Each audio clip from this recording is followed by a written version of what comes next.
In this lesson, we're going to talk about inheritance.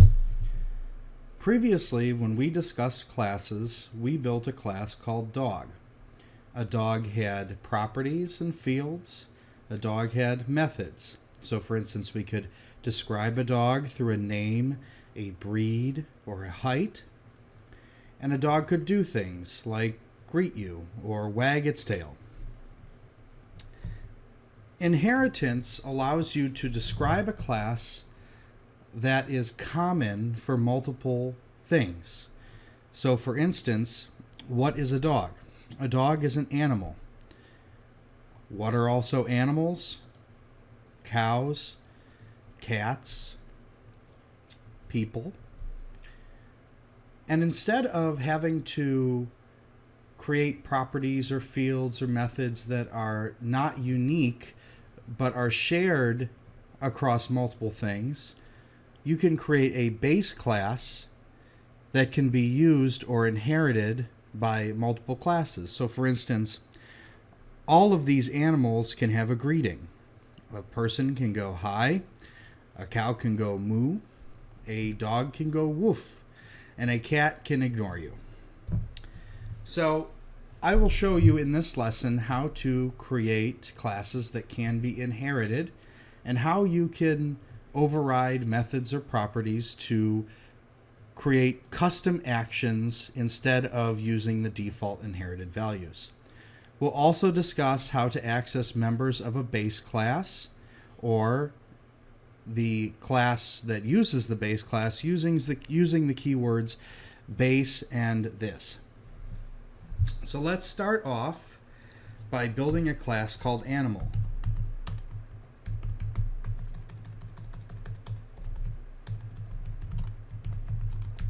We build it just like we would any other class.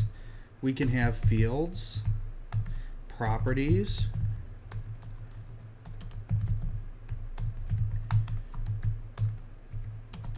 methods, and constructors. And in this animal class, let's just start off by creating a method called greet. Public void greet. And in general, an animal greeting, if we don't really know what the animal is, console.writeLine, let's just say it's myrrh.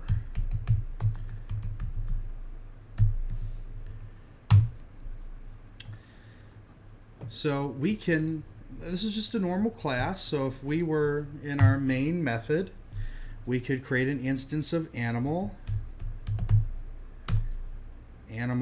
my animal equals new animal, and we could call my animal dot greet.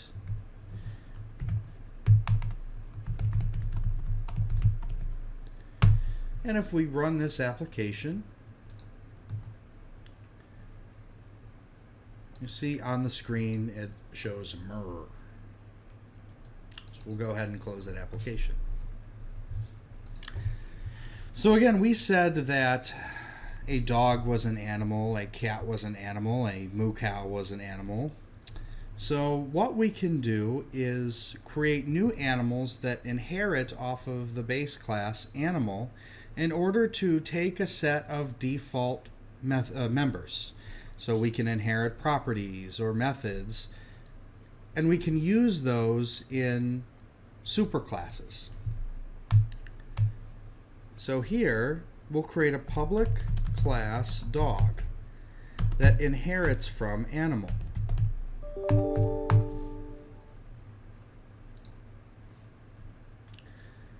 So let's be mindful of the syntax here. So again, we defined our class animal starting on line 10, and we, in that class, declared a method called greet. And then we created a new class, public class dog, and in this line 25, here you have the word public, and then we defined it as a class. We gave it a name, dog, And then we use the colon syntax and the word animal. What we are saying is dog inherits from animal.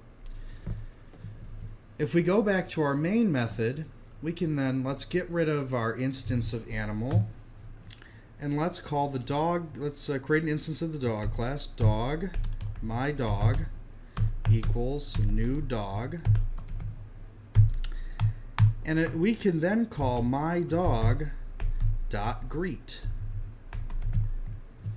Now you may say to yourself, that makes no sense. I declared a class dog, but it's blank.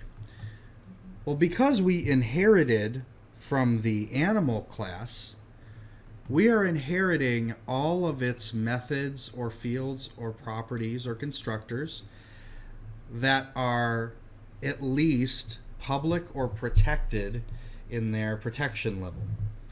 And I will not go into internal or friend, but for now, if it's declared public in the class you're inheriting from, it will be available into the class that you've created that is using it. So here, because we defined greet in the animal class and dog inherits from animal, when we create an instance of dog called my dog.greet is valid. So we can go ahead and run that. Now when we call greet, we get murr. Now in general, we know that's not really a greeting for a dog, and we'll talk about virtual and override methods in a second. So we created a public class dog, and we can do the same thing. We can create a public class cow, and we can create a public class, Rachel, what animal should I use? Dog lizard. And cow. Lizard. Well, yeah, sure, lizard. Lizard. I really don't know what greeting a lizard makes, but maybe it's... So anyways, we've created a class dog, a class cow, and a class lizard, and they all inherit from animals. So just like dog equals my dog equals new dog, we can do cow, my cow equals new cow, and lizard, my lizard equals new lizard. And on all of these, we can call the greet method. My cow dot greet, my lizard dot greet. And here, if we run this application, we see that murr is shown on the screen 3 times. So again, this could be, I did it with a method, but this could be the same thing as a property. So here we have a field, private string name, and a property. Well, since I showed you auto properties, let's create an auto property. Public string name get set. So we'll have an auto property name, and this is also available. So maybe my dog dot name equals Ernie. My cow dot name equals Bessie. My lizard dot name equals Eddie. So there, just like before, properties can be inherited too. Again, if lizard inherits from animal and you have a public or protected property name, that rolls up into lizard and becomes a part of lizard. Now another note, these are not static. So again, if I set the name of cow, I'm not changing the name of lizard. These are all per instance. So they're separate blocks of memory. Now another feature of inheritance is the ability to override. And overriding allows you to change the behavior in the base class. So here, animal, and I'll sometimes call this a base class, declares a method called greet. And in greet, we write to the console murr. Well, I said before, dogs don't go murr, they go woof. So what we want to do is override greet with another value. All of these animals can greet, but they greet in different ways. So first, in your base class, between public and void, you use a keyword called virtual. Virtual indicates that this method is overridable, but it doesn't need or necessarily needs to be overridden. So if we run this application again, even though we've declared this method as virtual, meaning we can override it, we'll run this, we see that even though we haven't overridden it yet, the base class still works in terms of calling the method greet. Now here, let's change the greeting on dog. We say that dogs go woof. So what we can do is take the definition of this method, we'll just copy it and paste it, and instead of the word virtual, we use the word override. So here, public override void greet. And what we are saying is there was a method definition in the base class called greet. We want to do something different. So we're going to override it. And here we're going to call woof. Now we notice we haven't done that yet in cow and lizard. So what happens now, let's go back down to our main method. We've declared my dog, my cow, and my lizard. And then on line 50, we call mydog.greet. Well, what that does is first it goes to the dog class. First it goes to the animal class and it looks at greet. And it says, well, this is a virtual method, which means we are allowed to override it. So let's go check our dog class first to see if we've overridden it. So then it goes to our dog class and it says, okay, we have an override method. It has the same signature as the method greet, so it has overridden it. So instead of calling the method that is defined in the animal class, we are instead going to call the method defined in the dog class. So in that case, it will write woof to the screen. Now, in the myCow class, we call greet, and what is the compiler and interpreter going to do? Well, it's going to first go to the animal class and say, okay, we've defined a method called greet, and it is a virtual method, meaning it is overridable. So let's check the cow class to see if we've overridden it. So we go down to cow, and we see, oh, there's no overridden method for greet. So we're going to use the method as defined in the animal class. So that's going to write murr to the screen. And same thing with lizard. So let's run this application. And here we see it did what we said it would. Woof is shown for dog under greet because, again, we've overridden the method. And murr is shown for dog and lizard. Now we can do the same thing for cow and lizard. We can, cow goes moo,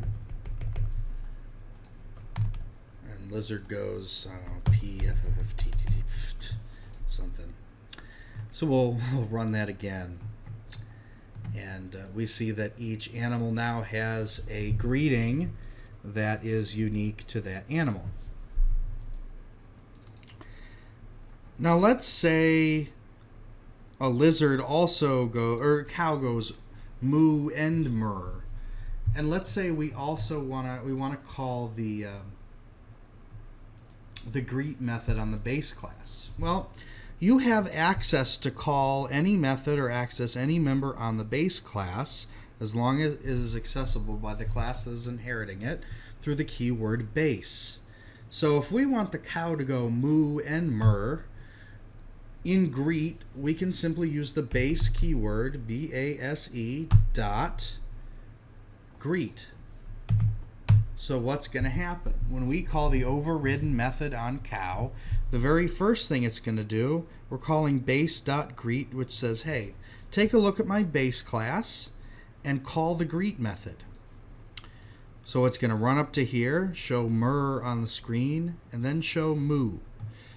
So we'll run this application. And here we see woof goes the dog, mur and moo goes the cow, and ft goes the lizard.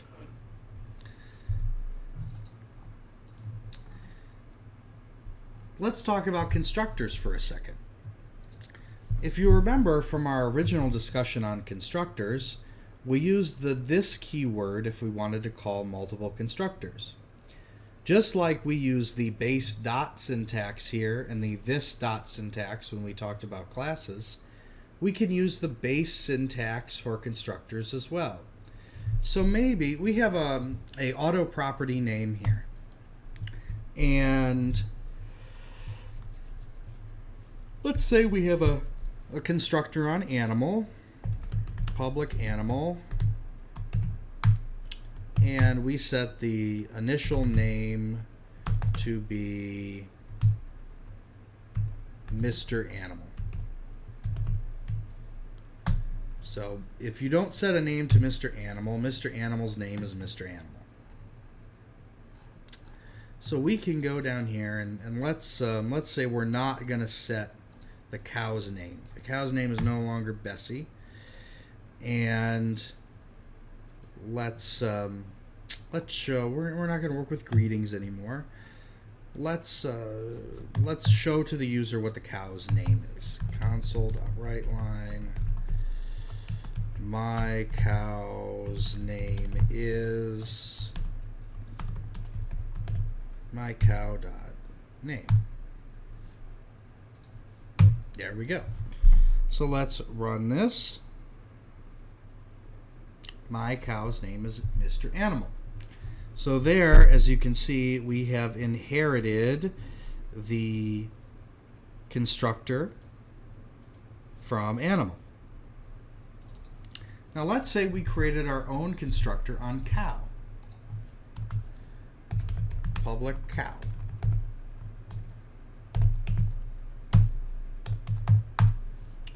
Well, how will that affect how the application runs? So we saw in our animal class, we had a public constructor animal, name equals Mr. Animal. And in the cow class, we have a constructor public cow, and we're not going to do anything. So let's run this application again. My cow's name is Mr. Animal. So in essence, what is happening here is the compiler is automatically placing the base syntax on your constructor. So here, what it's doing, if you remember when we called, we had parameterized constructors and we used the this syntax, the compiler is using this syntax automatically to call the base constructor. So in essence, this is just taking away some work from you needing to do it. This doesn't just apply to methods. You can use the virtual and override keywords for properties as well. So here we have public string name, and let's create a new property, public string type of animal. And all we're going to do here is have a getter. And our getter will be get return animal. All right, we're not going to have a setter here. So it's a read-only property. So down here in our main code, we can say my cow's name is that, and console.writeLine my cow is an a/an cow dot my cow dot type of animal. So, I mean, really, we want this to say my cow is a cow, but here's what it's going to say. We're going to run this, and it says my cow is an animal. Well, we want this to say my cow is a cow. So how do we do that? Just like we created virtual and override methods, we can create virtual and override properties. So here, public string type of animal, we add the virtual keyword. Public virtual string type of animal. Then we go back down to the cow class and we create an override property. Public override string type of animal. And here we want to return cow. So now, when I run this application, my cow is a cow. And that's a good thing, because you want your cow to be a cow.